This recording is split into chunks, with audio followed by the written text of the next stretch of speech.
Today, I am going to explain the experiment moment of inertia. You will study this concept in chapter number 10 of Physics 1. The title of the chapter is Rotation. So, in the chapter, you will study the concept of moment of inertia little bit elaborately there. Actually, the formula for moment of inertia is given as I, which is equal to mass multiplied by the square of the distance between the object and the axis of rotation. So the moment of inertia depends on these two parameters. These two parameters are very important for calculating the moment of inertia. Actually, moment of inertia is a quantity which will expressing a body's tendency to resist its angular acceleration. So what is angular acceleration? The angular acceleration is nothing but alpha. So alpha is nothing but it's a rotational acceleration, and which is nothing but the angular acceleration. You will study this concept also in chapter number 10. Okay, let's come for our equation. In this experiment, we are going to initially find the moment of inertia for the rod as well as the rod plus masses by using this equation. Actually, the equation here is given in terms of time period t, which is equal to 2 pi square root of moment of inertia divided by d. Actually, this d is nothing but it's a restoring torque value. So we are going to use one spring here. That spring has some constant value. So what you have to do, first of all, you have to rearrange this equation in terms of I. I stands for moment of inertia. So what I am going to do, I am going to rearrange this equation. So how you can rearrange, my dear? I am going to do some steps. I am going to squaring this equation both left hand side and the right hand side.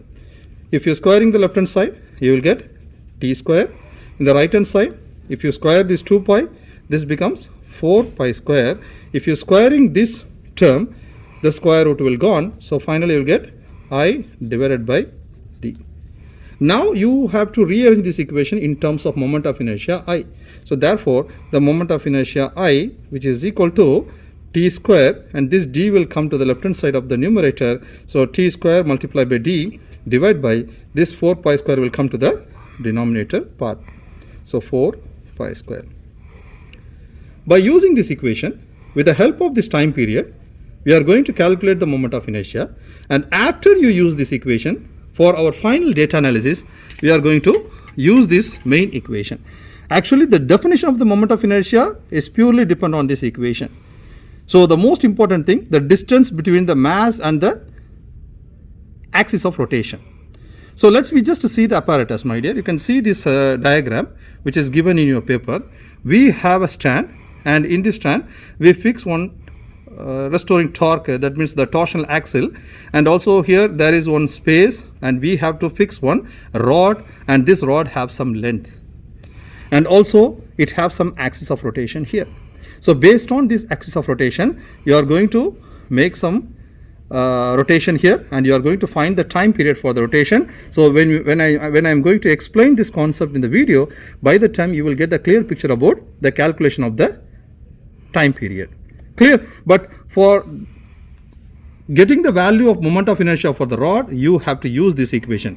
So in this experiment, we are going to use this equation for two tables. Actually, there are two main tables. For these two main tables, we are going to use this equation. Clear? Okay, let's see the apparatus. What is our apparatus today? We are going to use this apparatus. It has some stand, and here we have the axis of rotation. You can see here, and we fixed one torsional axis here, and this torsional axis of the spring will have some value. That value is given here, the d value 0.0255 value. Clear? So this is a constant value. So when you are about to use this equation, in the place of d, you have to substitute this value, and the t is nothing but time period you are going to calculate, and the pi is nothing but it's a 3.14. Clear? So let's just see the rest of the apparatus. You can see here we are going to use this rod, and also we are going to use these 2 point masses, and after we complete all the experiment, we are going to find the moment of inertia for a different shape object. This is your disc, this is your solid cylinder, this is the sphere, and this is your hollow cylinder. So we are going to use this object in the third table. So in this experiment there are three tables. The first two tables are very important for our graph, and the last table is just for getting some idea for calculating the moment of inertia for these four different objects. Let's see the first table. What is given in the first table? This is our first table. We are going to find the moment of inertia only for the rod. That means this is our rod. If you measure the length of the rod, its total length is exactly 60 centimeter. So what you have to do, by adjusting this center adjusting knob, you have to fix the right hand side from the center to the right hand side 30 centimeter. Likewise from the center to the left hand side 30 centimeter. So you can use this meter scale for measuring purpose. Clear? But the actual length of this rod is exactly 60 centimeter. You have to fix this center axis of rotation exactly to the center of the rod. So by that, from the center to the right hand side edge, it's 30 centimeter. From the center to the left hand side, it's 30 centimeter. Clear, my dear? This is our first step. So once you set to the center, what you have to do, you have to fix this rod in this axis. And after that, what you have to do, you have to tighten this. Clear? Now we are going to measure the time taken. So for some oscillations, we are going to measure the time taken. After you measure the time taken for 5 oscillations or 10 oscillations, it will be given in your paper. If the teacher asks you to calculate the time taken for 5 oscillation, means going for 5, you have to measure for 5 oscillation. If it is for 10 oscillation, you have to go do it for 10 oscillation. So today what I am going to do, because this is just for getting some idea, so I am going to measure the time taken for 5 seconds. But if you see the table, what is given in the table? It's T10. That means here, according to the table, they mention you have to find the time taken for 10 oscillation. But what I am going to do, I am going to measure for only 5 oscillation. Clear? Because this video is just for getting some idea. You must know how to do this experiment, because the time will be very lengthy. Actually, this experiment is a little bit lengthy. So I am going to change my time taken for 5 oscillation. So what I am going to do, you can see here, we have stopwatch. We have stopwatch.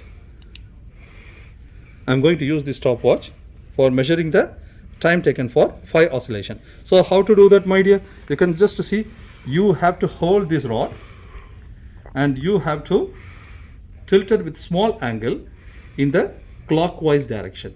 You should not go to the anti-clockwise direction. That's the most important thing. So once you fix this center, this rod to the center axis, what you have to do, you have to take your stopwatch and also you have to hold this rod with some particular angle. We are not going to fix some particular angle, just randomly you have to choose some small angle. But the most important thing, you have to rotate only in the clockwise direction. You should not rotate with more value, my dear, otherwise the spring will get damaged. Only a few small angles, one small angle is enough, but the rotation will be in the clockwise direction. Now what I am going to do, I am going to measure the time taken for 5 oscillation. My dear, listen carefully. How to measure the time? Once I leave this rod, what will happen? The rod will go and come back. This is counted as 1 oscillation. If it is going and come back, is counted as 1 complete oscillation. So likewise, you have to measure the time taken for 5 oscillation. So I am going to measure the time taken for 5 oscillation. So you have to release both. I have to release this rod as well as I have to turn the stopwatch at the same time. Clear? So let's start. 1, 2, 3. This is my first oscillation, second oscillation, third oscillation, fourth oscillation, fifth oscillation. So you can see what's the time for 5 oscillations. How much time I got? It's exactly 13.70 seconds. So I'm going to write this value here. So this value is only for 5 oscillation, 13.70. You can have a look here. This is 13.70. How to find the time period? It's very easy.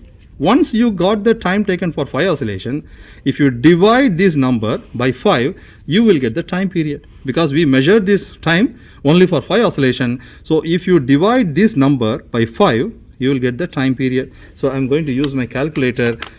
Let's see what answer we got. So 13.70 divided by 5. This is my answer of time period 2.74. I'm going to write this reading here.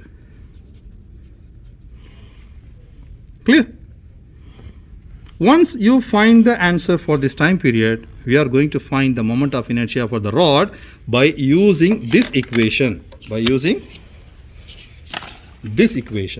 Because this equation is related with the time period. You cannot be able to use this one now. Why? Because this equation, mass and the distance between, square of the distance between the two, the mass of the square, actually this is nothing but, this r square is nothing but the distance between the object and the axis of rotation is nothing but your r value. But if you see this equation, here we have the time period. So for our calculation of moment of inertia for the rod, I have to use this equation. So better I can write this equation here for our calculation purpose. I rod, which is equal to t square d over 4 pi square. So now what I am going to do, I am going to measure this value here. T square, what is our t square? 2.74, that means 2.74 square. And what is the d value? I told you this is a constant value. You have to take this value for d, 0.0255. Multiply by 0.0255 divided by 4 multiplied by pi square. So I'm going to use my calculator. Let's see what answer we are going to get. 2.74 square multiplied by 0.0255 divided by 4 multiplied by pi square. What is our answer? This is the value of moment of inertia based on the time period. So I have to write only 3 digits. First 3, because this table we need at least 3-digit accuracy. So I am going to write after the decimal 3-digit, and the power is most important, my dear. The most important thing is the power, 10 to the power of minus 3. So I am going to write this value 4.849 multiplied by 10 to the power of minus 3, and the unit for the moment of inertia is kilogram meter square. Once we find the value of I rod, now in the second table we are going to find the moment of inertia for the rod plus masses. So you can see the table, my dear. Actually this table is very important for drawing the graph. If you want to complete this table, you must need the answer of this I rod. Okay, so we are going to use this equation, we are going to use this value here, but we are going to draw the graph for this table. So what is given in this table? R value is given, and this R value is given in terms of meter, and this R square you have to use your calculator. So the first R, I am going to explain only for the first reading. So in such a way you have to repeat the same method for the rest of the values. So R, I told you R is the distance between the mass and the center of the axis. So what I am going to do, I am going to take this rod, I am going to fix this small point mass to some distance, and after that I am going to fix it on the mounting stand. But the most important thing, what is this R? What is this R? This R, you can see the apparatus. This R is nothing but from the center of the axis to the center of the mass you have to keep 5 centimeter. So we have the meter scale. So what I am going to do, I am going to set 5. This is our axis. So what I am going to do, from the center to the center of the mass I have to set 5 centimeters. I am going to tighten this. Likewise, from the center to this I have to fix 5. So exactly 5 now. I am going to tighten this. Clear? And once you complete the first reading, you have to set R is equal to 10. Once you finish this 10, you have to set 15. So what is this exactly? It says from the center of the axis to the mass center you have to set 5 from both sides. From the center to the right hand side 5 centimeter. From the center of the axis to the mass you kept in the left hand side you have to keep 5 centimeter. Now we are going to repeat the same thing again, what we did in the previous table. So here also, they mentioned the time taken for 10 oscillation. So we have to change this as for 5 seconds, 5 oscillation. Clear? So in your exam paper, you should be very, very careful how much oscillation they give. Based on the information, you have to do the experiment. Clear, my dear? So here T5 is, I'm going to calculate the time taken for 5 oscillation. So 5 is nothing but from the center to the right side of the point mass, I said 5 centimeter. From the center to this, it's exactly 5 centimeter. Likewise, from the center to the left hand side point mass, I said 5 centimeter. Now I'm going to measure the time taken for 5 oscillation. Again, I'm going to play with the stopwatch. So I have to set to 0 again, and I have to tip this with small angle in a clockwise direction. And once I'm going to release this rod, I have to turn on this stopwatch. Let's start. 1, 2, 3. Oh, sorry. I will do it one more time. 1, 2, 3. One oscillation. Second oscillation. Third oscillation. Fourth oscillation. Fifth oscillation. So you can see for 5 oscillation, what is my time? It's 15.42 second. 15.42 second. I have to write this reading here in place of T5. So 15.42. And you know how to find the time period. If you divide this value by 5, you will get the time period. So 15.42 divided by 5 gives me the time period. So the value is 3.084. So I am going to write this value 3.084. Clear? And you can see this column. This is just a squaring in terms of meter. So if you convert this 5 centimeter to meter, you will get 0.05. If you're squaring this 0.05 by using your calculator, you have to write this reading. So better I can write the value. Better I can use in terms of centimeter. No, meter. Meter square itself I'm going to take 0.05 square. So 2.5 multiplied by 10 to the power of minus 3. Clear? Now how to find this I rod plus masses? My dear, I told you already, if you want to fill this column, you must need the answer of the first table. So first you have to find this. How you have to find? So I'm going to take this reading, I'm going to write it here. 4.849 multiplied by 10 to the power of minus 3 kilogram meter square. Kilogram meter square. It's not kilogram per meter square. It's kilogram meter square. And if you want to find the answer for I rod plus masses, again you have to use the same formula. What's the formula, my dear? I'm going to use the same formula. I rod plus masses, which is equal to T square D over 4 pi square. So you have to take the time period of this value, and D value is the constant, and again you have to use your calculator. So my T value is 3.08. So 3.084 square multiplied by my D value is a constant 0.255 divided by 4 multiplied by pi square. What answer I got? 6.143 10 to the power of minus 3. So I am going to write this value 6.143 multiplied by 10 to the power of minus 3. Once you complete this, what you have to do, you have to find the I masses. My dear, for calculating this I mass, you need the data from the first table. So in the first table, we got the value of I rod. So I took this value, I wrote it here. So now what you have to do, it's a very easiest thing. You have to subtract this value. That means 6.143 multiplied by 10 to the power of minus 3 minus 4.849 multiplied by 10 to the power of minus 3. The answer what you got is nothing but I masses. So I'm going to work out here 6.143 minus 10 to the power of both sides is common, so I don't want to use this 10 to the power of minus 3. I am going to write all the I masses value in terms of 10 to the power of minus 3. So 6.143 minus 4.849.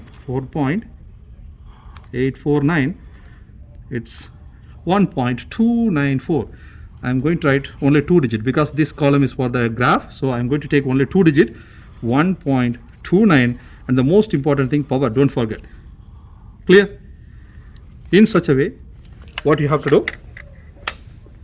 In such a way, you have to do the same method for the rest of the R value. So now you can see the apparatus.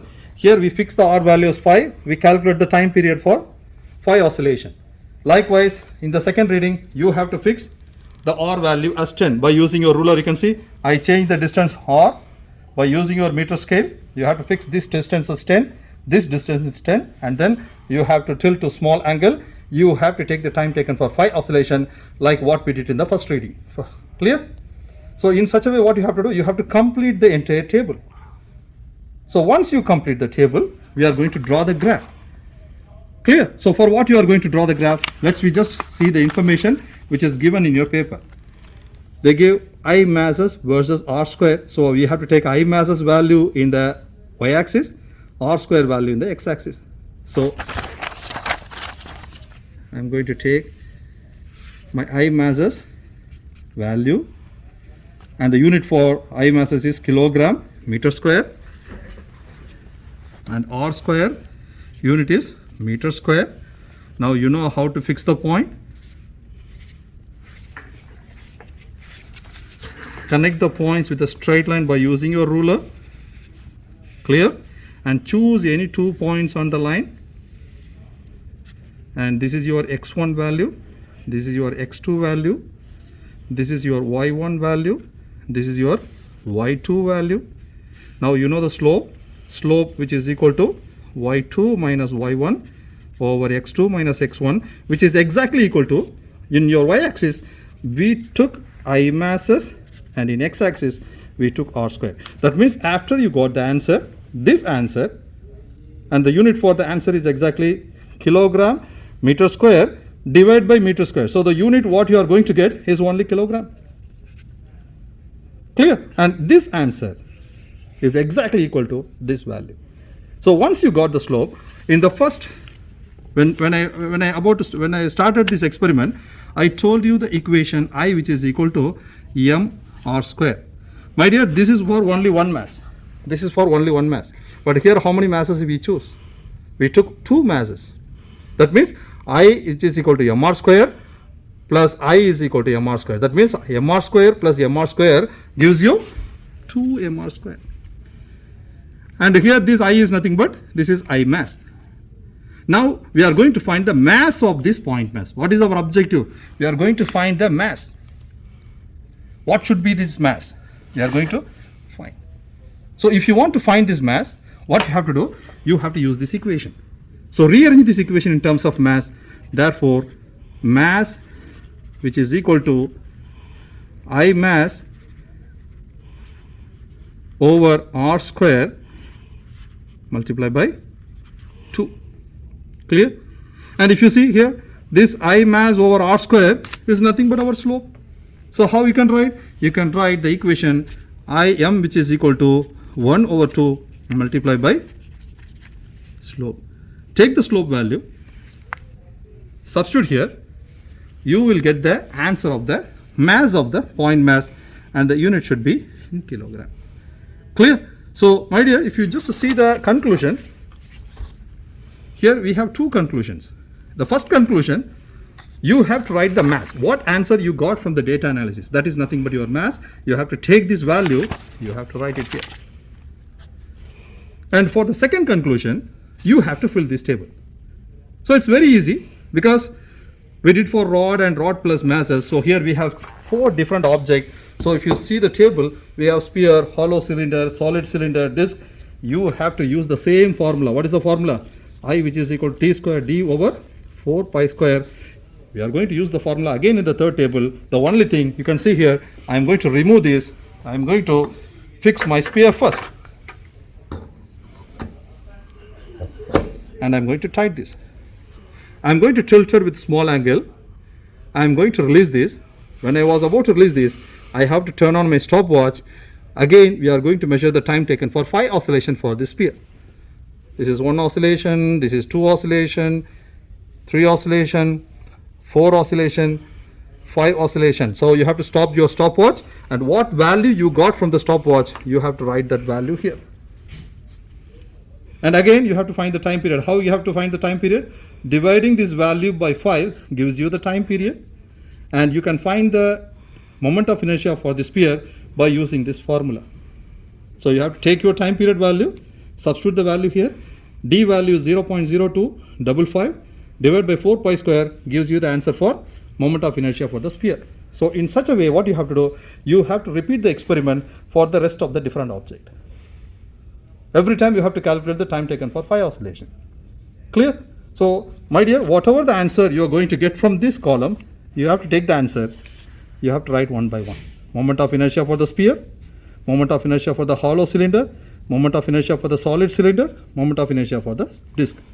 So you have to completely write the answer one by one and then complete your experiment. Clear? So this is the explanation for your 8th experiment, moment of inertia. Thank you.